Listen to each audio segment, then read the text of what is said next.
본격적으로 경기 얘기 한번 들어가 보도록 하겠습니다.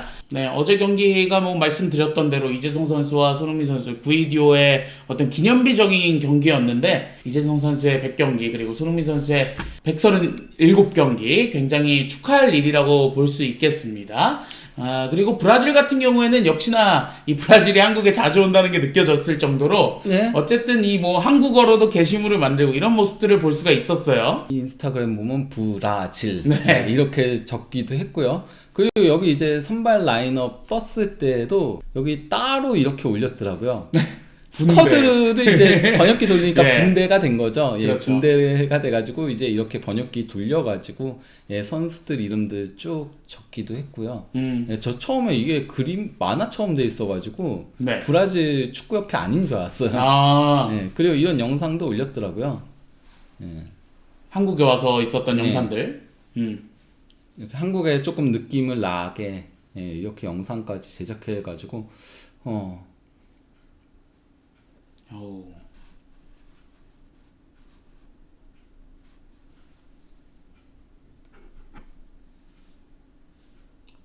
이런 거 해주니까 참 고맙긴 하더라고요. 그렇죠. 뭐 히샬리송 같은 경우에는 워낙 자주 오니까 예. 올해만 벌써 두 번째죠. 쿠팡 때 오고, 그쵸. 예, 이번에 오고 그런 건데. 어쨌건 근데 이 경기가 얘네 그 브라질한테도 나름 기념비적인 경기였습니다. 맞아요. 여기 뭐 패치 붙이고 뛰더라고요. 네, 이 예. 패치가 바로 펠레의 85번째. 아하. 물론 이제 고인이 되시긴 했지만은 네. 예, 85번째 생일을 축하해서 이제 특수 패치, 펠레 패치. 그래서 85 아노스 이게 나이거든요. 여기 펠레가 이렇게 돼 있잖아요, 펠레. 예, 이걸 달고 뛰었습니다. 그러면 본격적으로 경기 안으로 깊숙이 한번 들어가 보도록 하겠습니다. 이 라인업을 좀 살펴봤을 때는 두 팀 모두 좀 연습한 그대로 나오지 않았나 이렇게 생각이 들고 있습니다. 네, 그러니까 뭐 저희가 그때 연습할 때 이렇게 나왔었다라고 했잖아요. 다만 이제 오른쪽 풀백에 이제 그 김문환 선수가 나왔는데 이제 설영우 선수가 선발로 나온 거죠. 설영우 선수가 좀 늦게 한국에 들어오게 그렇죠. 되면서 예. 근데 그 외에는 나머지는 뭐 그냥 연습했던 대로. 그러니까 네. 3백도 김주성, 김민재 그리고 이한범이 아닌 조유민 복귀한 조유민이었고요. 예. 그리고 또 이제 중원도 황인범과 백승호가 나온 거죠. 예. 그러니까 뭐 저 같은 경우는 옌스가 나오는 게 브라질 상대는 더 낫지 않겠냐라고 얘기를 했었잖아요. 그러니까 그렇죠. 파라과이 상대면은 조금 더 만들어가는 플레이 해야 되니까 황인범과 백승호 조합을 실험하는 것도 괜찮지만은 브라질 상대로는 우리가 공간 커버를 많이 해야 되고 그리고 상대를 조금 그러니까 짜증나게 만들 필요성이 있기 때문에 옌스가 더 낫지 않냐라고 얘기를 했었는데 네. 뭐 어쨌건 간에 홍명보 감독은 백승호, 황인범을 선택을 했습니다. 예, 그리고 이제 브라질 같은 경우도 뭐 훈련한 대로 나왔죠.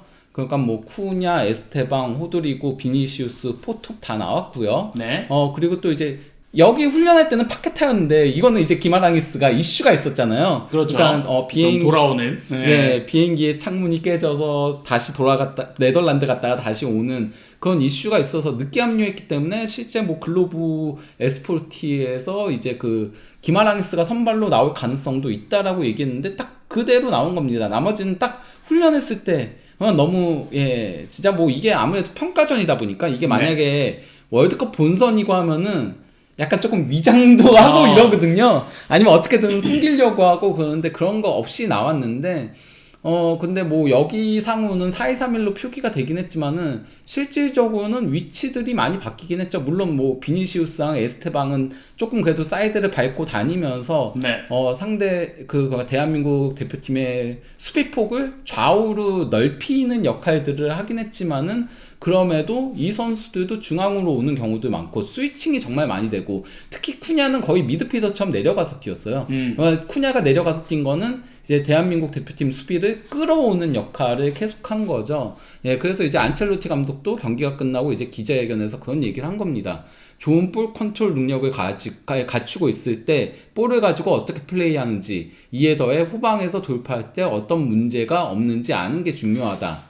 예, 근데 그걸 매우 잘했다라고 하는 거고 또 이제 그 스트라이커로서 쿠냐는 볼을 전달하는데 많은 도움이 되고 기동성이 뛰어나며 상대의 위치를 고정하지 않는다는 점은 분명하다. 그러니까 그 쿠냐가 계속 끌어오면서 상대에게 혼란을 가져다 줬다는 거죠. 예, 그리고 오늘처럼 상대팀이 수비나 수비 라인에 강한 압박을 가할 때, 그 앞에서부터 압박을 가할 때는 쿠냐의 위치는 더욱 중요해진다.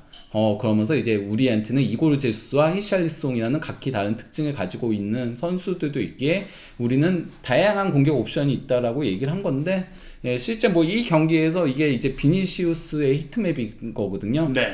비니시우스가 좀 왼쪽으로. 예, 많이 박혀 있긴 했지만은 그럼에도 중앙까지 많이 오고 심지어 오른쪽까지 간 거를 네. 확인할 수 있죠. 그리고 쿠냐는 박스 안은 별로 들어가지 않았어요. 거의 뭐 박스 예. 투 박스라고 봐도 예, 될 정도로. 그래서 실제 그 평균 위치를 보더라도 호드리구가 도리어 톱에 있고 쿠냐가 도리어 밑에 있어요. 예, 그리고 이제 호드리구가 굉장히 많은 영향력, 특히 아무래도 호드리구는 또 원래는 왼쪽 윙이 본인이 가장 선호하는 위치긴 하거든요. 그래서 왼쪽으로 조금 더 빠지긴 했지만은 오른쪽, 위, 아래 뭐 자유롭게 움직였고, 에스테방이 그나마 그래도 가장 고정적으로 플레이를 한 선수죠. 왜냐면 네. 에스테방이 계속 한국 대표팀의 그 측면 수비를 끌어오는 역할을 했기 때문에 그럼에도 어쨌건 간에 중앙까지도 아우르는 그런 움직임을 가져갔습니다. 그렇죠. 비니시우스와 이스테방이 좀 벌려주고 중앙을 이제 두 명이서 활개치는 그런 스타일의 브라질이었는데, 안첼로티 감독이 이 대한민국 대표팀의 문제점을 좀 짚었습니다. 처음에 한국이 백스리를 세우면서 미들블록부터 압박을 강하게 했다. 하지만 그 과정에서 미스가 있었고 이스테방이 측면으로 더 벌려준 덕분에 상대 수비 간격이 벌어졌다. 그러기에 한국에게 어려운 경기가 되지 않았나 싶다라고 이렇게 코멘트를 남겼습니다. 그러니까 그 사실 대한민국 대표팀이 이 경기에서 기본적인 포진 자체를 5-4-1로 가져갔거든요. 네. 거의. 그러면서 5명과 4명이 두 줄 수비처럼 섰어요. 두 줄 수비처럼 섰을 때 이게 좁혀서 서면은 정말 뚫기가 쉽지는 않아요.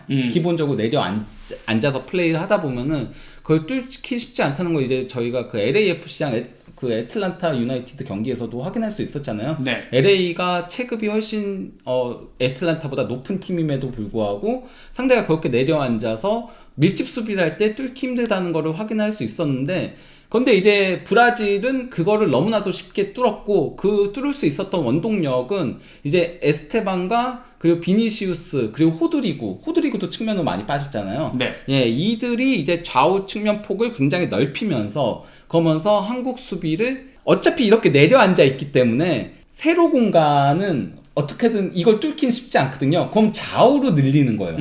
상하 공간을 이걸 넓힐 수 없다면은 좌우로 늘려서, 그래서 좌우로 넓게 퍼지게 만든 다음에 그 다음에 중앙에서 와서 거기서 이제 한 번에 세밀한 패스가 들어가는 거죠. 그래서 그걸로 이제 브라질의 공격들이 대부분 전개가 됐었거든요. 맞아요. 예, 실제 뭐 경기 시작 4분 만에 이것도 솔직히 말하면은 이제 그 김주성 선수의 패스를 이제 백승호 선수가 조금 네. 터치가 튀었죠. 그렇죠. 예, 터치가 튀면서 이제 카세미로가 뺏어내서 이제 전환 패스를 줬고, 여기서 이제 측면으로 간 거죠. 측면으로 가서 왼쪽 측면에서 이제 호드리구가 플레이를 하다가 그러면서 이쪽으로 끌고 오는 거죠. 여기서 드리블을 괜히 친 게 아니에요. 상대 그 대한민국 수비를 선수의 좀 더 벌어지게. 예, 끌어들인 다음에 오른쪽으로 넘어가죠. 어허. 예, 오른쪽으로 넘어와서 또 여기서 끌어들였다가 중앙으로 가면은 이제 여기서 호드리구의 슈팅이 나왔는데 골대를 빗나갔던 거였고요. 네. 10분경에도 약간은 조금 이런 식으로 플레이를 한 거죠. 예, 그러면서 이쪽에서 주고받다가 비니시우스가 중거리 슈팅 가져간 게 이게 골대를 살짝 빗나갔던 거였고요. 네. 예, 그리고 또 이제 우리의 첫 실점 장면도 여기서 나온 겁니다. 예, 일단 뭐 여기서 계속 좌우로 끌고 하다가 비니시우스가 받아서 여기 공간 나니까 그대로 드리블을 쭉 치고 간 거예요. 그러면서 호드리구한테 패스 주고 이제 호드리구가 패스 컷백을 준 거를 여기서 기마랑이 패스가 정말 기가 막혔어요. 그러니까요. 예, 스루 패스가 이건 진짜 말도 안 되는 스루 패스가 들어갔고, 이스테방이랑 눈 딱 맞자마자 싹 들어가는. 근데 그 전에 그 기마랑이스 옆에서 누구였더라? 아마 호드리구였나? 네. 아무튼 손짓을 해주더라고요. 이렇게 들어간다고? 예, 에스테방 들어가니까 절로 찔러주라고. 네. 그러니까 이거는 약속된 플레이예요. 이미.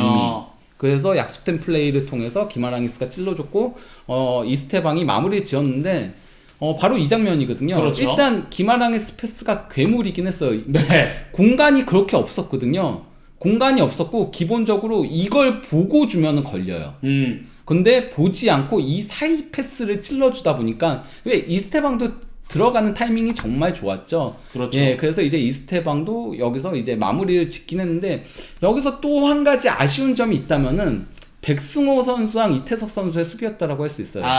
일단 백승호 선수는 붙어줬어야 돼요. 그렇죠. 예, 그럼 기마랑이스한테 이렇게 공간을 주면 안 됐어요. 그러니까 백승호 선수가 붙어줬어야 되는데 이 붙는 게 늦었고, 그리고 이태석 선수도 아무리 그러니까 이게 이 패스를 예상을 못하더라도 어쨌건 본인의 마킹맨은 이스테방이니까 항상 위치를 체크를 했어야 돼요. 네. 체크를 했어야 되는데 체크를 하지 않다 보니까 여기 다 보고 있잖아요. 여기 보면은 선수들이 전부 다 기마랑이스만 보고 있어요.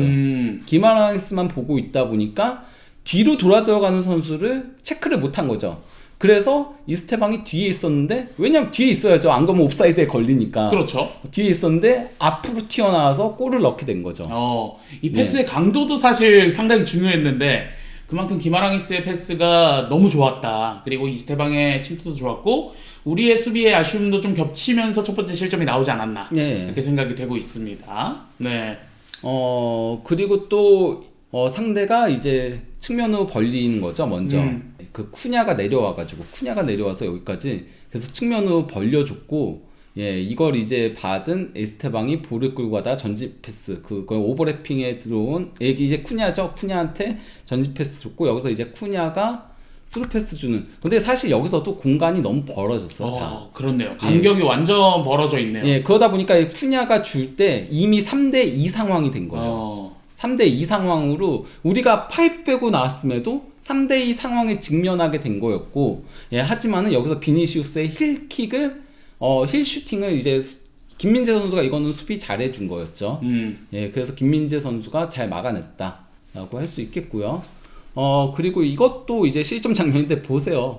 계속 흔들잖아요. 그러게요. 예, 계속 흔드니까 우리가 좌우가 벌어지는 장면들이 나왔고, 여기서 이제 마갈량이스의 벌려주는 패스, 이게 정말 주요했었고, 예, 그리고 여기 그 이후의 플레이에서 골이 나왔는데 여기서 이제 호드리그의 천재성이 보이는 거죠. 여기서는 완전 브라질 축구였다. 네. 예, 비니시우스도 사실 이 컵백 예술이었어요. 그렇죠. 2명이 있었거든요. 근데 여기 이미 2명이 끌려 나왔고, 다 이쪽 보고 있어요. 비니시우스 쪽. 그러다가 이 컵백이 나가는 순간 여기서 이제 호드리구가 흘려주죠. 네. 예, 흘려주다 보니까 이게 이쪽으로 가다가 이쪽으로 가는 게 끌려 나가는 게 늦어졌거든요. 그러다 보니 카세미로가 사실상 노마크 상태에서, 그리고 또 이제 카세미로도 이거를 빨리 원터치로 줘버렸기 때문에, 그리고 또 이제 호드리구도 흘리면서 그대로 침투에 들어가니까 순간적으로 1대1 상황이 되는 거죠. 선수가 5명이 있기는 하지만은 실질적으로는 설령우랑 1대1이거든요. 네. 설령우랑 1대1에서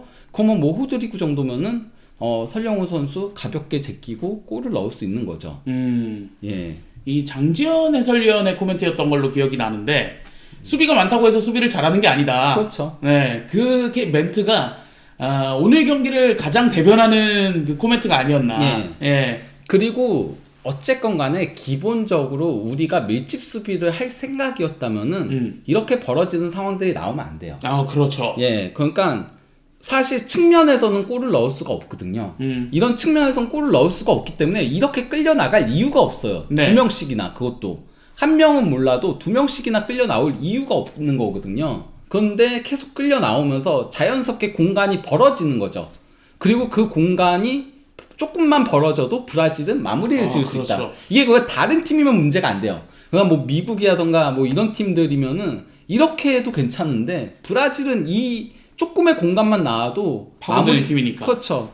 그러면은 뭐 거기서 골을 넣을 수 있는 팀이다 보니까 그 문제들이 여실히 드러났다라는 거죠. 라인만 내린다고 되는 게 아닌 거예요. 네. 라인만 내린다고 되는 게 아닌 얼마나 촘촘하게 공간을 좁히느냐가 중요했던 건데, 그러니까 자꾸 공간을 좁히는 얘기들을 하는 이유는 우리가 대놓고 브라질전은, 이거는 홍명보 감독도 뒤에 얘기를 했었거든요. 수비를 하기로 했던 거였으니까. 그래서 끝까지 안 바꿨잖아요. 네. 포진도 안 바꾸고 선수 구성도 거의 그냥 그대로 갈아끼고, 도리어 더 수비적으로 갈아끼웠거든요. 그랬다면 이렇게 하면 안 됐다는 거죠. 예. 오히려 수비적으로 갈 거면 조금 더 촘촘하게 완전히 좀 밀집으로 그물을 치면서 좀 상대가 못 들어오게 막았어야 되는데. 그러니까 뭐 예를 들어서 그러니까 뭐 시메오네 감독도 그렇고 그리고 또 이제 과거에 뭐 스토크시티라던가 네. 이런 팀들도 보면은 그냥 골문 앞에 버스를 세운다라고 표현을 하잖아요. 파크 더 버스. 예, 그러니까요. 그러면은 폭도 좁히면서 그래서 공간에 최대한 죽이는 역할을 했어야 되는데 그러지 않고 우왕좌왕 좌우로 벌릴 때마다 쫙쫙 벌어지니까 결국 중간에서 두들겨 맞았다라고 할 수 있는 거죠. 그렇습니다. 예. 그리고 또 이거는 전반 막판이었는데 이거는 이제 중앙에서 측면으로 벌려주고 이제 비니시우스가 침투에 들어가서 슈팅 가져간 거를 김민재 선수가 이것도 이제 차단을 했던 거였고요. 네. 예. 그리고 또 이거 47분경에 예, 이것도 이제 측면으로 일단 비니시우스가 벌렸죠. 그리고 여기 또 2명 있죠. 네. 비니시우스한테 2명이 붙는 거예요. 근데 비니시우스가 여기서 여기까지 들어왔다가 컷백을 주니까 이제 여기서 쿠냐도 되게 이거 플레이가 영리했고 저는 여기서 호드리그에 이거는 그 경기 봤을 때는 몰랐는데 다시 이제 집에 와서 보니까 호드리그도 정말 대박이다는 생각이 들더라고요. 레알 마드리드 그러니까요. 선수인데. 여기서 이제 비니시우스가 이 공간에서 패스를 네. 준 것도 예술이었지만은 여기서 쿠냐가 때리는 척을 하다가 안 때리고 한번 치죠. 예, 한 번 더 쳐요. 그러니까 수비가 멈칫해가지고 공간이 남아서 그대로 슈팅 가져갔던 거였거든요. 네. 근데 이제 뭐 조현우 골키퍼 정면을 향했는데 여기서 그 호드리구가 사실 이 3명 사이에 있었잖아요. 여기서 쓱 뒤로 빠져요. 여기서 만약에 쿠냐가 때리지 않고 호드리구한테 줬으면은 또 호드리구가 여기로 빠져나가는 거였어요. 예, 그랬으면은 더 위험한 상황이 나올 수도 있었어요. 물론 쿠냐도 한번 멈칫한 다음에 가니까 공간 열리니까 공간이 열렸으니까 때린 건데 여기서 안 때리고 줬으면은 또 여기서 먹히는 거였어요. 그렇죠. 그러니까 호드리구도 딱 영리하게 딱 보고서는 싹 빠지더라고요. 이 빠져가는 움직임이 너무 좋더라고요, 선수들이. 이 전방에 있는 브라질의 선수들이 진짜 그 합이 잘 맞는다 이런 느낌들을 받았던 게 예. 정말 이 공간을 찾아 들어가는 능력이 다르더라고요. 반면에 우리는 이 공간 벌어지는 거 봐요. 예. 이 공간 벌어지니까 호드리구가 열로 빠지는 거거든요. 오히려 이 수비가 많아서 좀 동선이 겹치는 건가? 예. 그런 생각도 드네요. 너무 이쪽으로 일단 2명이 끌려간 거 자체 처음 이거부터가 문제였죠. 예, 그러다 보니까 이쪽에서 공간이 계속 날 수밖에 없었던 거죠. 연쇄작용으로. 예. 그리고 또 이거는 이제 교체 투입된 선수들이 있었을 때였는데 뭐 83분경에 일단 뭐 수비 쪽에서 계속 주고받으면서 끌어들인 다음에 여기서 또 이제 마갈량이스가 롱패스 기가 막히게 줬고 예, 그리고 이게 이제 설령우 선수가 막아내려고 했지만은 이제 뒤로 흘렀고 여기서 이제 그 히샬리송이 땅볼 크로스 준 거를 이골 제수가 슬라이딩 슈팅으로 가져갔는데 골대를 빗나갔던 거였죠. 네. 예, 그러니까 어쨌건 기본적으로 브라질은 이런 식으로 플레이를 했다. 좌우로 흔들고 하면서 한쪽으로 몰아세운 다음에 측면으로 보내고 측면에서 중앙으로 가서 예, 마무리 짓는 형태로 갔었다라고 할 수 있겠습니다. 네.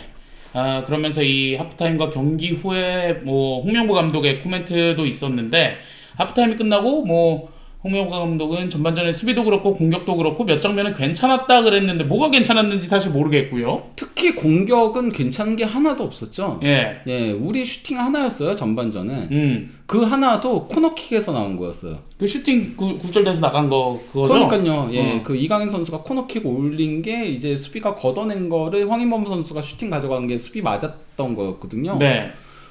이거 하나밖에 없었는데 대체 공격적으로 뭐가 괜찮았었는지 저는 이해가 가지 않습니다. 그러니까요. 그런 장면이 없었고, 예, 근데 이제 이 얘기를 했죠. 어느 시점에 우리 선수들이 압박을 나가는 거에 주저함이 보였다라고 하면서 압박보다는 뒤로 무르기 시작했고 상대에게 공간을 많이 내줬다. 이 얘기를 하는 거 보면은 사실 우리가 시작할 때 한 10분가량은 압박을 되게 강하게 하긴 했었어요. 특히 미들 블록을 상당히 세게 가져가긴 했었거든요. 근데 어느 순간부터 물러서더라고요. 저는 그러면서 계속 밑으로 내려가서 수비를 하길래 이게 전술적인 지시사항인가라고 생각을 했는데 뭐 홍명보 감독의 말을 믿는다면은 그렇다면 이건 지시사항보다는 좀 상대한테 계속 당하다 보니까 압박을 들어가도 너무 쉽게 풀어 나오니까 아 이건 안 된다 내려앉자 이렇게 서서히 밀렸던 게 아닌가 싶긴 한데 예 그럼에도 뭐 제대로 된 건 없었죠. 네. 예 거기다가 이제 전반전 끝나고 우리 선수들에게 괜찮다고 말해줬다. 우리가 하고자 하는 것에 대해 실점은 했지만 적극적으로 하자고 선수들에게 얘기했다라고 하는데 뭐 적극적으로 된 거 후반전에도 없었죠. 그렇죠. 예, 도리어 후반 와서 더 미스들이 반복이 됐죠. 네. 예, 더 미스들이 반복이 되면서 그러면서 후반전에 결과적으로는 3실점이 나오게 된 거였는데 예, 먼저 근데 전반에도 우리가 후반 빌던 미스들이 정말 많았어요. 이 경기가 우리 선수들의 미스들이 너무 많았어요. 네. 전반적으로. 예. 일단 이거 백패스가 백승호 선수였죠. 그렇죠. 예, 백패스가 너무 셌어요. 그러면서 조현우 선수가 간신히 받아냈고 근데 이때 압박 들어오니까 이제 측면으로 패스를 넘겨준다는 게 이제 밀리는 상황이니까 이렇게 가다가 역동작 걸리면서 넘어졌고 그래도 빨리 일어나가지고 걷어낸다고 한 게 수비 맞고 또 걷어낸다는 게 또 수비 맞고 상대 선수 맞고 두 번 네. 연속 맞으면서 이제 터치라인으로 나가는 장면이 있었는데 이것도 정말 위험천만했죠. 이거 자칫 잘못했으면은 자책골 아니면 여기서 조현우 선수 처리만 조금만 늦었어도 실점하는 거였어요. 이거는 조현우 선수가 진짜 잘한 거죠. 네. 이 패스가 워낙 강했었기 때문에 조현우 선수에게 향했을 때는 압박이 들어오는 게 당연한 거고. 이거는 조현우 선수는 잘했던 것 같습니다. 예, 그리고 또 이제 21분경에 여기서도 이제 그 백승호 선수 패스가 김주선 선수 이제 발 맞고서는 그대로 이제 뒤로 흘렀거든요. 그렇죠. 예, 근데 이때 또 이제 타이밍 맞춰서 비니시우스가 압박을 빠르게 들어와서 가로챘죠. 예, 그리고 우리 선수들은 뒷걸음질 쳤고 그런 상태에서 비니시우스가 볼을 끌고 계속 드리블을 하니까 여기 이제 두 명을 계속 잡아 끌어요. 네. 비니시우스가 볼을 끌면서 그러면서 최대한 근처까지 잡아 끈 다음에 호드리구한테 패스 주니까 호드리구가 그냥 노마크 상태로 가는 거죠. 하지만 각도가 조금 없었기 때문에 조현우 골키퍼가 선방을 할 수 있었습니다. 그리고 결국 실점 장면도 미스에서 나왔죠. 후반전이었죠. 예.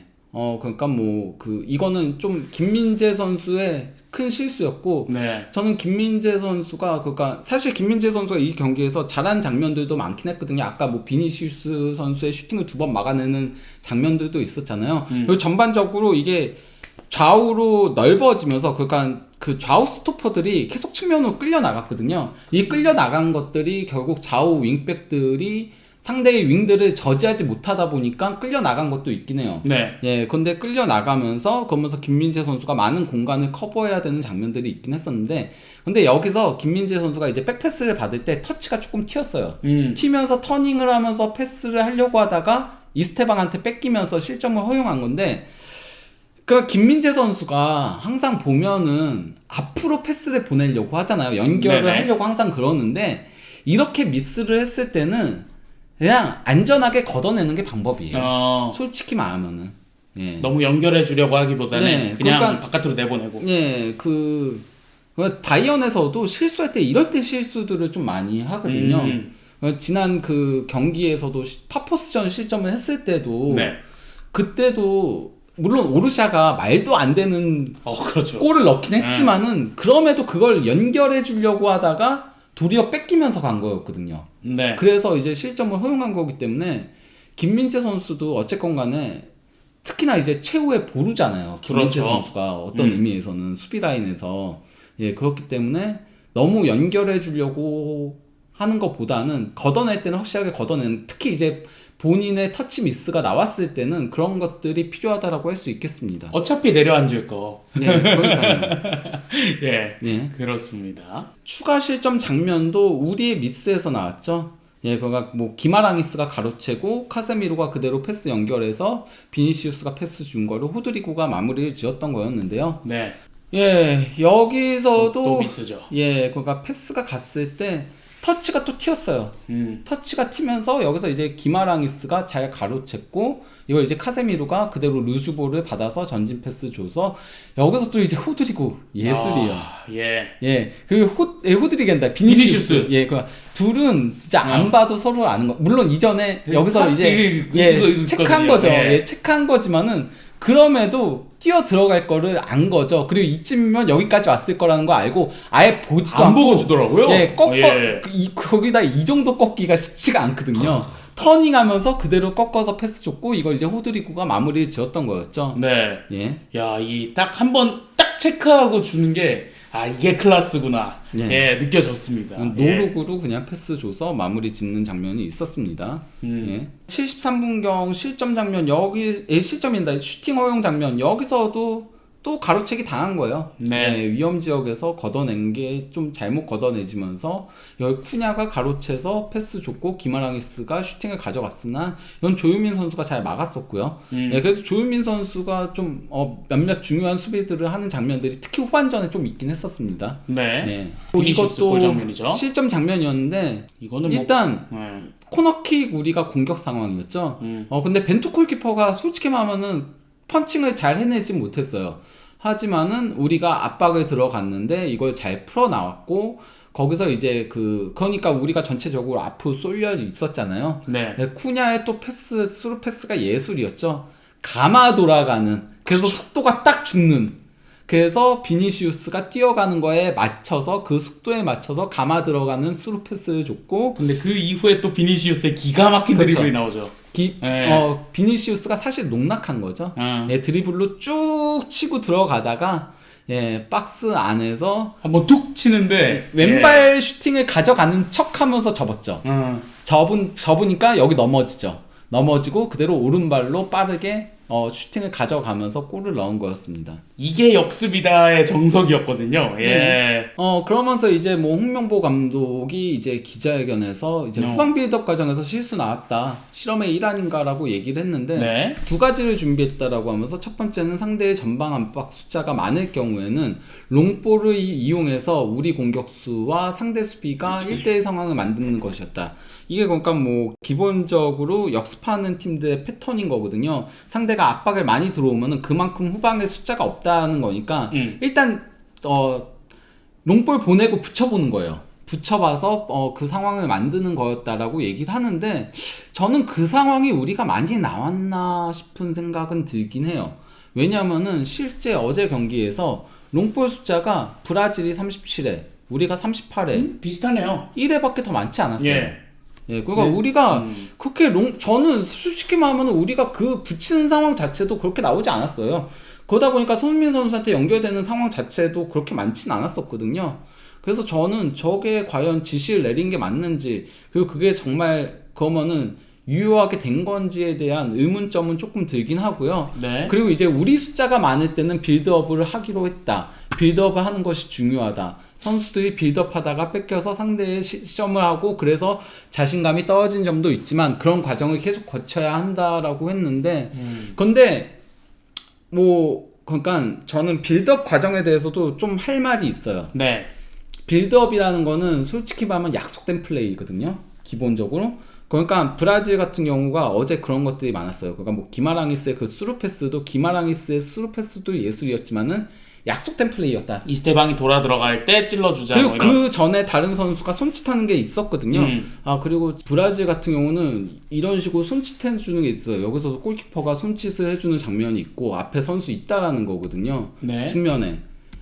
다 보면은 약속된 플레이예요. 솔직히 말하면 후방 빌드업이라는 것 자체가 약속된 플레이가 아니면은 쉽게 빠져나오지 상대가 압박을 강하게 나왔을 때 쉽게 빠져나오지 못하거든요. 기본적으로 중앙으로 패스가 한번 가면은 그럼 측면으로 벌려주는 선수가 있어요. 그래서 바로 원터치로 측면으로 벌려줘요. 그러고 나서 다시 이렇게 차근차근 만들어가는 이 과정들이 있거든요. 근데 브라질은 그런 것들이 있었어요. 브라질은 그러다 보니까 한 번 중앙으로 오면은 그 다음에 측면으로 빠졌다가 다시 중앙으로 왔다가 이게 계속 반복되는 것들이 있는데 우리는 그런 것들이 없으니까 계속 뺏기는 상황들이 나왔던 거였거든요. 빌드업을 선수 개인의 능력으로 하는 게 아니고 숫자가 많다고 하는 게 아니에요. 근데 그런 것들이 너무 없었어요, 우리는. 네, 그러다 보니까 손흥민 선수만 그냥 고립돼 있고 전방에. 네. 그리고 빌드업 과정에서의 미스들이 많이 나오는 거는 그만큼 약속된 플레이가 없기 때문에 많이 나오는 거예요. 그렇죠. 예, 그런 문제가 있는 건데, 네. 예, 그냥 길게 가냐 짧게 가냐는 선택의 문제이다는 동의를 하거든요. 하지만은 빌드업 과정 자체에 약속된 플레이가 너무 부족했다. 그러다 보니까 계속 미스들이 나왔다라고 할 수 있는 거고요. 여기서 굉장히 뼈아픈 질문을 기자가 했죠. 네. 저는 이거 되게 질문 잘했다고 생각을 해요. 브라질은 필드골로만 5골을 넣었다. 11명 전체가 수비를 못했다는 결론이 나온다. 파라과이 전에 이겨야 하는데 두 개로 나눠서 상대의 지공을 막을 때 어떤 면을 보완해야 하는지, 역습을 막을 때 어떤 면을 보완해야 하는지 궁금하다. 예. 그러니까 지공을 막을 때 어떤 면을 보완해야 하는지, 그리고 역습을 막을 때는 어떤 면을 보완해야 되는지 두 가지를 물어본 거예요. 그러니까 그거보다도 어쨌건 간에 필드골로만 5골 먹었다. 이것도 굉장히 뼈아픈 문제이긴 하거든요. 그렇죠. 예, 그러니까 뭐 오늘 경기 실점 장면에서 축구에서 나올 수 있는 여러 장면이 나왔다.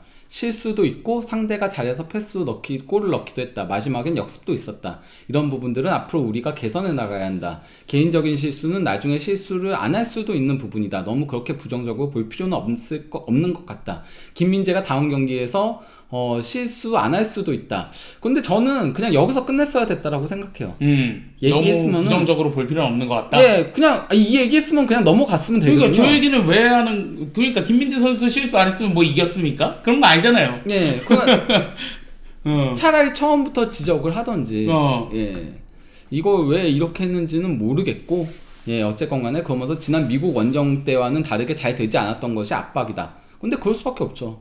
탈압박 능력이 다른데 상대가. 그러니까요. 네, 그러면서 이런 부분은 앞으로도 개선해야 할 부분이라고 생각한다라고 하는데, 예, 개선 방안에 대한 좀 얘기들이 많이 부족하긴 했습니다. 예, 선수들의 문제는 아까 실점 장면들 얘기하면서 지적을 하긴 했습니다. 저도 뭐 그러니까 김민재 선수의 실수 장면이라던가 백승호 선수의 실수 장면이라던가 뭐 이태석 선수의 실수 장면이라던가 뭐 이런 것들은 이미 지적들을 했습니다. 그냥 전반적으로 우리가 실수가 많았고 못했다 라고 보는 게 맞는 것 같아요. 예, 예. 하지만은 어쨌건 간에 전술적인 준비가 너무 되지 않았었다. 사실 그러니까 우리가 약팀이고 상대가 강팀이면은 결국 거기서 이변을 만들어내려면은 전술적으로 얼마나 잘 만들어가느냐가 중요한 거거든요. 예, 근데 그것들을 하지 못했다라는 게 문제인 거고, 사실 세트피스 실점이 없었던 거지, 세트피스에서도 우리가 밀렸어요. 실점할 뻔했죠. 예, 실점할 뻔했는데, 잠깐만요. 먼저 기록을 놓고 보면은 코너킥은 뭐 5대3으로 도리어 우리가 더 많았거든요. 근데 상대가 세트피스에서도 더 위협적인 장면들을 만들었어요. 먼저 이거 이스테방이 프리킥 올린 거를 카세미로가 노마크 헤더. 예. 그러니까 이런 것도 우리가 그러니까 뭐 준비가 덜 된 거죠. 그러니까 상대를 로마크로 놓아주는 장면들이 있었는데 카세미로가 헤더로 골을 넣었는데 이게 옵사이드 트랩에 살짝 걸리면서, 예, 그러면서 골이 취소가 됐던 장면도 있었고, 이것도 노마크였어요. 그렇죠. 예, 이것도 이스테방이 코너킥 올리는 거를 이제 에데르송이다. 밀리탕이 헤더를 가져갔는데 여기서도 다 놓쳤어요, 선수들이. 거기다 앞에도 놓치고 뒤에도 놓쳤어요. 그래서 2명만 뜬 거예요. 조현우 골키퍼가 막으러 나온 거고. 근데 밀리탕 헤더가 살짝 떴죠. 이거 진짜 그냥 이거는 골문 안으로 들어가면 무조건 골이었어요. 이거는. 그렇죠. 이거는 막 커버할 선수도 없었어요. 우리 선수가. 커버할 선수도 없었기 때문에, 그리고 조현우 골키퍼가 못 쳐냈기 때문에 이거는 골문 안으로 들어갔으면 이건 무조건 골이었습니다. 네. 네. 이 세트피스에서도 어쨌든 밀렸었던 우리 대표팀이었고요. 네.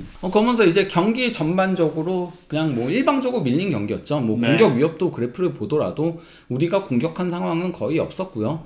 브라질이 시종일관 공격을 했고요. 뭐 점유율도 59대 41이었고, 그리고 우리가 슈팅 4번을 가져갔는데 사실 후반전에 거의 3번 가져간 거잖아요. 의미가 그렇게 큰 슈팅들은 아니었고요. 예, 그 슈팅 하나.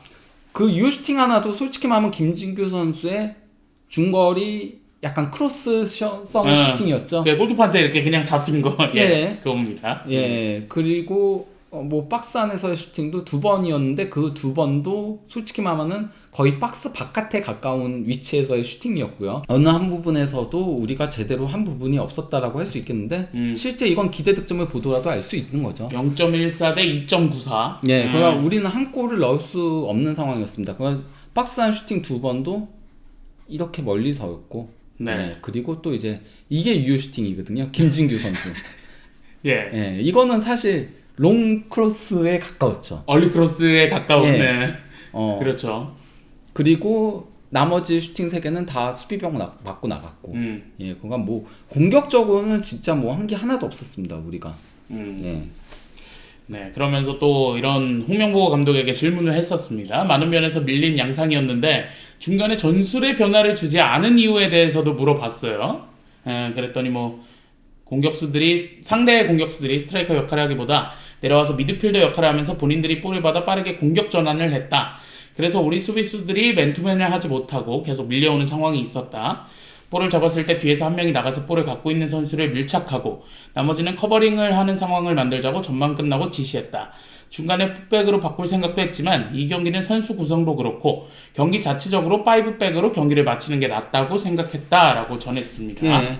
우리가 자꾸 끌려나간 거는 결국은 맨투맨을 하려고 했다는 거죠. 근데 상대가 내려오니까 거기서 많은 혼선들이 발생을 했다라는 거고, 그리고 저는 이게 참 이해가 안 가요. 솔직히 말하면은 이렇게 전반에 2실점하고 또 이제 후반 초반에 4실점 했잖아. 내가 2대0까지는 그래. 뭐 수비적으로 계속 할 수 있다라고 생각을 해요. 근데 후반 초반 시작하고 진짜 얼마 안 돼서 5분도 되지 않아서 2실점을 더 했거든요. 4대0이 됐죠? 4대0 상황이면은 그러면 뭐라도 했어야 돼요. 이런 상황에서는 그러면은 사실 브라질 같은 팀을 상대로 우리가 실점을 하면서 가는 상황들도 있잖아요. 그럴 네. 때는 공격 전술도 확인을 테스트를 했어야 되거든요. 그러니까 예를 들어서 만약에 시스템을 그대로 가져갈 거면은 원두제는다. 정상빈 선수를 윙백으로 그러려고 데려온 거잖아요, 이번에. 네. 정상빈을 윙백으로 넣어서 공격을 강화하던지 아니면은 4-3-3으로 전환을 하던지 아니면 4-2-3-1로 전환을 하던지 그런 식으로 해서 우리가 상대를 그러니까 강한 팀을 상대로 어떻게든 쫓아갈 수 있는 모습을 보여줄 수 있는지도 테스트를 했어야 되는데 도리어 더 수비만 했어요. 계속 교체도 그러니까 사실 처음에는 이제 뭐 황인범 약간 뭐 부상에서 돌아온 지 얼마 안 되기도 하고 했다 보니까 황인범 빼고 카스트로프 넣었고 근데 이제 그 뒤 교체는 도리어 더 수비적이었죠. 박진섭. 네, 박진섭 나오고 이거보다도 이제 이재성 빼고 네. 김진규를 넣으면서 김진규가 중원에 들어가고 카스트로프가 이재성 자리로 올라갔죠. 예, 그런 상황들도 있었고 그리고 또 이제 백승호 빼고 원두재 완전 수비적인 미드필더죠. 그렇죠. 그러면서 그러니까 대체 이 경기에서 그럼 무엇을 얻으려고 했는가? 상대는 어차피 4대0 된 순간에는 그렇게 공격 안 하거든요. 실제 그랬거든요. 우리가 그러니까 후반에 그나마 조금은 그래도 뭐 슈팅 3번이라도 가져갈 수 있었고 보면은 이게 그 전체적인 구역별 점유율이거든요. 네. 한국이 수비 쪽에서 많이 점유를 했고 브라질은 거의 이쪽에서 플레이를 한 거죠. 반면에 브라질 수비 진영에서는 점유가 없었는데 이게 전반에는 더 심했어요. 전반에는 그냥 30% 예. 가지고 이쪽에서 그냥 플레이 한 거예요. 전반에는 이쪽에서 플레이를 하면서 여기선 거의 플레이 못했거든요. 브라질 수비 진영에서는. 네. 예, 이랬는데 뭐 일찌감치 4대0 되어 버리니까 이때 와서는 좀 그래도 나름 그렇게 공격을 안 한 거예요. 그러니까 우리가 수비 진영에서 그렇게 점유가 높지 않을 수 있었던 거거든요. 이때는 좀 그래도 중앙에서 그냥 볼 돌린 거예요, 브라질이. 네, 그러네요. 점유율은 오히려 늘어났는데. 예. 브라질 점유율이 도리어 늘어난 것도 그거랑 연관이 있는 거거든요. 그냥 공 돌리면서 예. 시간 보내는 거죠. 그런데 우리가 더 수비적으로 바꿔봤자 뭐가 의미가 있어요. 그쵸. 솔직히 말하면은. 그러면 조금 더 공격적인 카드들을 넣을 필요성이 있었는데 4대0이 된 순간에는 네. 왜 그런 건지 저는 이해가 가지 않습니다. 저 발언 자체가 솔직히 말하면은. 뭘 하려고 했는지가 명확하지 않은. 그리고 그러니까 형추님 저분의 발언에도 상당히 동의를 하는 게 네. 안첼로티 감독은 계속 일어나가지고 선수들한테 막 이렇게 지시하고 맞아요. 이게 잡혔거든요. 비가 많이 오고 있었는데도. 근데 홍명보 감독은 대부분 그냥 앉아서 경기 보고. 있었어요. 그냥 보고 있었어요. 뭔가 그러니까 전술적인 변화에 상황에 따른 그런 전술적인 변화에 대한 지시도 부족했다. 너무. 그러니까 우리가 예상한 대로 안 나온 거라는 거를 본인도 얘기를 했잖아요. 네. 상대 공격수들이 스트라이커 역할을 하기보다는 내려와서 미드필더 역할을 했기 때문에 우리가 맨투맨을 하지 못하고 계속 끌려가는 상황이었다. 이렇게 얘기했으면 그거 지시를 해야 되는 거잖아요. 그럼 바꿔야죠. 예, 경기 그러니까요. 중간에. 어쨌든 뭐 이 경기는 우리가 얻은 거보다는 잃은 게 훨씬 많았던. 얻은 게 없죠, 사실. 네. 얻은 게 없이 잃은 건 많았던 그런 경기가 아니었나 싶습니다. 네, 그러면서 결국 브라질전 1승 8패. 확실히 요즘 경기들을 굉장히 많이 했는데, 근데 뭐 대부분 대패를 당했습니다. 근데 좀 이전의 대패들보다 더 방향성이 안 좋았다.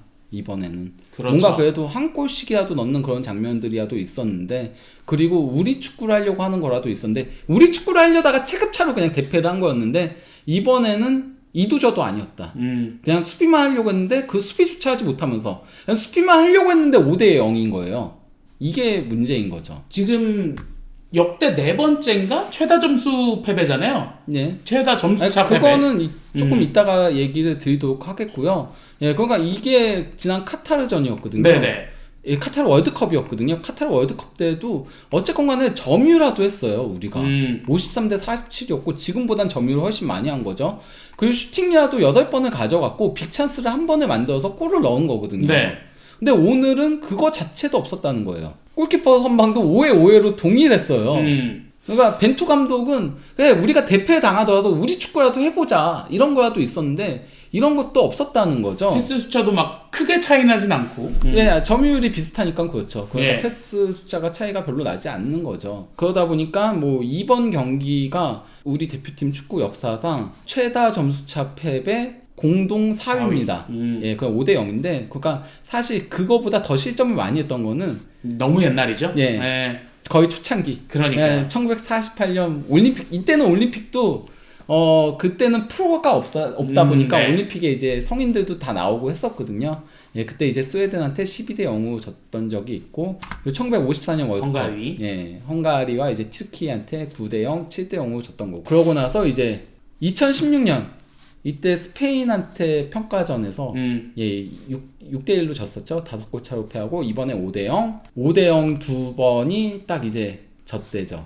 히딩크 감독 네. 때 5대 0, 5대 0으로 졌었고 그래서 이제 히딩크 감독의 별명이 생겼었죠. 예, 5대 0이라고 했었는데 이때도 방향성은 보여줬어요. 아. 심지어 이건 원정이었고 예, 이거 홈이었고 예, 근데 어쨌건 컨페더레이션스컵 때 이때도 어쨌건 간에 압박을 계속하는 그런 방향성이라도 보여줬는데 오늘은 그것도 없었고 네. 그리고 이제 월드컵 네덜란드 1998년 이때 5대 0이 있었는데 예, 사실 이때는 5대 0보다 더한 스코어가 나는 경기이긴 했죠. 김병지 골키퍼가 정말 많이 막아서 예, 5대 0이 예. 되긴 했었는데 그리고 홈 경기에서는 최다 점수차 패배인데 또 의미가 다른 게 이건 평가전이잖아요. 네. 평가전이면은 급하게 와서 시차 적응도 덜 된 상태에서 심지어 기마랑이스는 12시간을 그렇죠. 다시 갔다가 다시 역시차 걸렸다가 다시 왔는데도 그런 활약을 펼치면서 5대 0인 거고 이거는 컨페더레이션스 컵이기 때문에 대회였기 때문에 미리 합류해서 와서 대회 네, 합숙하면서 준비도 어느 정도 예. 한 합숙까지는 아니고 준비가 어느 정도 된 상태에서 한 거거든요. 그러니까 어떤 의미에서는 홈에서 가장 처참한 경기력의 패배였다라고 할 수 있는 겁니다. 이번 경기가. 네. 예. 어쨌든 우리 대표팀이 이 포트를 유지하기 위해서는 어쨌든 브라질과 파라과이와의 경기에서 어느 정도 성과를 냈어야 되는데 네. 이렇게 되면은 포트를 유지하기에도 굉장히 어려워질 수 있겠다. 아니 뭐 그거는 아직까지는 그래도 지켜보긴 해야 되고 저는 뭐 브라질한테 패하는 거 가지고는 포트가 그렇게 영향을 받진 않는다고 생각해요. 브라질이 더 높은 포트이기 때문에. 근데 이제 다음 경기가 문제가 되는 거죠. 뭐 파라과이전이라던가 그 11월에 있을 A매치 그때도 이제 하나는 볼리비아로 잡혔잖아요. 예. 근데 볼리비아도 우리보다 순위가 낮은 팀이기 때문에 만약에 그 경기들까지 패하면 모르겠는데 근데 뭐 에콰도르랑 호주 두 팀한테 밀려야 되고 두 팀의 또 이제 결과를 지켜보긴 해야 되다 보니까 예 이번 포트를 유지할 수는 있을 수도 있어요. 근데 이번 포트를 유지하더라도 솔직히 말하면은 조금 걱정된다. 월드컵에서의 경쟁력이 네. 잘 안 보인다. 아니, 물론 그러니까 저는 우리가 그래도 32강 토너먼트에 올라갈 가능성은 제법 있다라고 생각을 해요. 네. 죽음의 조에 속하면은 당연히 어렵지만은 그거는 모든 팀이나 다 마찬가지인 거고 죽음의 조에 속하면은 죽음의 조가 아니라면은 그래도 기본적으로 이번 포트를 한다면은 좀 좋은 대진이 잡힐 가능성이 높고 그리고 또 이제 상대가 브라질 같은 팀은 아닐 거고 그래도 우리가 뭐 미국 멕시코 상대로는 선수들의 개인 능력이라던가 이런 걸로도 어느 정도 된다는 거를 보여주기도 했거든요. 예, 그렇기다가 심지어 조 3위만 하더라도 와일드카드로 올라갈 수 있어요. 그렇죠. 우리가 20세 이하 월드컵도 사실 그렇게 올라간 그렇게 거죠? 올라간 거잖아요. 예. 와일드카드로 올라간 거기 때문에 그럴 가능성이 있기 때문에 32강 못 올라가면은 그러면 홍명보 감독은 역대 최악의 월드컵 감독 중에 한 명이 되는 거예요. 솔직히 말하면. 왜냐면 48개국으로 늘어나면서 우리가 이번 포트까지 가게 되는 상황이 굉장히 유력하게 된 거고 예전이었으면 이번 포트 절대 못 가거든요. 3번 포트거든요. 거기다가 와일드카드 제도까지 생긴 거기 때문에 그런 이런 여유로운 상황에서 32강 토너먼트를 못 가면은 그러면은 진짜 그니까 뭐 54년은 배제하고 54년 말도 안 그 되는 옛날에는 뭐 그러니까요. 예. 그때 배제하고는 그러면은 역대 최악의 성적이라고 볼 수 있는 거죠. 만약에 32강 토너먼트도 못 간다면. 근데 이미 뭐 한번 실패를 경험을 했었는데 또 한번 그렇게 되면 아무튼 뭐 그렇습니다. 그렇죠. 예. 그리고 근데 32강부터는 좀 어려워 보인다라는 생각이 들었습니다. 그러니까 남은 어쨌건 간에 이제 얼마 남지 않았잖아요. 예. 지금이 이제 10월인 거니까 월드컵까지 한 8개월 남았는데 이게 그냥 대표팀은 솔직히 말하면은 만들 시간이 부족한 것도 맞거든요. 그러니까 이게 축구협회가 정말 잘못했다라고 생각을 해요. 어떤 면에서요? 그러니까 솔직히 말하면은 일단 대표팀 같은 경우는 진짜 만드는데 시간이 부족하기 때문에 연속성을 가져갈 필요성이 있어요. 그렇죠. 예, 근데 연속성을 가져가지 못했죠. 그러니까 일단 감독도 중도에 경질을 했고, 그리고 방향성도 완전히 이어가지 못하고, 그러니까 뭐 자기네들이 감독 선임 과정에서의 중요시 여긴 거는 벤투의 그런 전술적인 가져가겠다였는데 아니었잖아요. 네, 전혀 다르죠. 클린스만이 대체 어딜 봐서 벤투의 구조를 이어가는 감독이었고, 예. 그리고 클린스만 경질하고 나서 심지어 공백기도 컸어요. 우리가 감독 선임을 되게 심사숙고한다라고 하면서 임시감독 체제로 4경기를 치렀어요. 예. 그 과정도 너무 이 공백도 컸는데 우리 말이 감독이 2명이었던 거지. 벤투 이후에 그 사이에 임시감독 2명 있었던 것까지 하면 4명이에요. 그렇죠. 뭐 김도훈하고 황선홍 감독. 그러니까요. 4명이었고 다 달랐고 심지어 그리고 홍명보 감독 지금 하는 거 보면은 벤투 계승 아니잖아요. 형태가. 벤투의 색깔은 지워졌죠? 예, 그거 실리적인 축구 하겠다는 거잖아요. 아니, 저는 그거 좋다라고 생각하거든요. 네. 그럴 수 있어요. 우리가 뭐 월드컵에서 기본적으로 떨어지니까, 뭐, 그러니까, 그리고 클린스만이 망쳐놨으니까, 뭐, 실리적인 축구 하겠다. 근데 사실, 솔직히 말하면 홍명보 감독이 실리적인 축구 하겠다가, 우리의 뭐 객관적인 전력이 떨어져서 이런 거보다도, 솔직히 말하면은, 홍명보 감독이 그런 축구를 좋아하는 것도 있는 거잖아요. 근데 그럴 거면은 차라리, 아까도 얘기했다시피 프로 감독이 오는 게 더 나았을 거고 그러면 더 실리적으로 잘했을 거고 아니면 기조를 이어갈 거였다면은 이 브라질 부르는데 초청비 엄청 들었다라고 하거든요. 맞아요. 그래서 티켓 값이 올라갔고 적자라 그러죠. 그리고 아르헨티나도 원래는 부르기로 되어 있었는데 아르헨티나가 그 중국이 끼어들면서 그 평가전 금액을 너무 올려서 실패했다라고 하는데 그 돈 아껴서 마시를 데려왔어야죠. 제시 마시를. 마음만 아팠던 그런 경기다. 이렇게 한마디로 정리할 수 있을 것 같습니다. 예. 어쨌건 그래도 그 남은 기간 동안 어떻게든 팀을 잘 만들어 가야죠. 예. 아르헨티나가 160억인가 달라고 그랬던 걸로 기억을 나는데. 예. 저는 그러니까 솔직히 말하면은 축구협회 행정적인 미스들이 쌓이고 쌓여서 이번 경기의 결과로 드러났다라고 생각을 합니다. 개인적으로는. 예. 그러니까 감독 선임이 정말 중요했었는데 그거 자체를 너무 허송세월을 보내면서 그러면서 클린스만 선임한다고 그때 진짜 쓰잘데기 없는 돈이 너무 많이 나갔었고 예, 그게 정말 컸다. 그때 내다버린 2년도 너무 컸다. 그러면은 그 2년을 내다버렸으면은 그 다음이라도 잘 했어야 되는데 그러지 못한 게 너무 컸다 라고 할 수 있겠습니다. 어쨌든 뭐 경기는 이렇게 브라질이 승리를 가져갔고 우리는 뭐 파라과이전 응원하면서 기다려 봐야죠. 10월 브라질전 리뷰 여기서 마쳐보도록 하겠습니다.